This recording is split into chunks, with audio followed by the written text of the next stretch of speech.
মাসে ১,৫০০ করে পেত বলে বাড়ির কাজের মাসির যে কাজটা করতো সেটা ছেড়ে দিয়েছিল। প্রশ্ন হচ্ছে, এবার বলেছে নাকি ৩,০০০ টাকা দেবে, তবে এই মাসে পাওয়া যায়নি।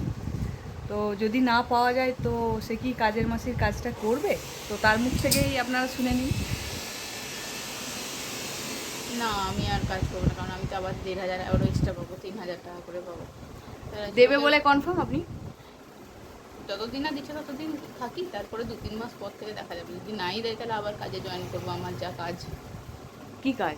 ওই যে বাসন মাজা, ঘর মোছা, কাপড় কাচা, তারপরে ঝাঁট দেওয়া, এইসব। মালিক আর পরিচয় রেখেছে এখন আপনাদের সাথে? আসলে মালিকের যে বউ, তা সবাই অনেক ভালো। মালিকের যে বউ সেও ১,৫০০ টাকা করে পায়। তো সেই ১,৫০০ টাকা থেকে আমাকে রেখেছিল কাজে। তো ব্যাপারটা হচ্ছে যে সেই টাকা থেকেই যখন আমাকে রেখেছে তখন আমি ভাবলাম যে আমিও তো টাকা পাই, সেও পাই, তাহলে আমি কেন লোকের ঘরে কাজ করবো, তাই ছেড়ে দিলাম। একটু অহংকারটা বেরিয়ে গেছিলো। তারপরে আবার ৩,০০০ শুনে পরে তো আমি ভাবলাম যাবোই না। যদি না দেয় তাহলে আমাকে জয়েন করতে হবে। মালিক তো অন্য কোথাও কাজ করে, সেইখান থেকে আমাকে দেবে না। কিন্তু ওই তার ১,৫০০ টাকা থেকে যদি দিত তাহলে সে তারও তো বন্ধ হয়ে যাবে, তাহলে আপনাকে কোথা থেকে টাকাটা দেবে? মালিক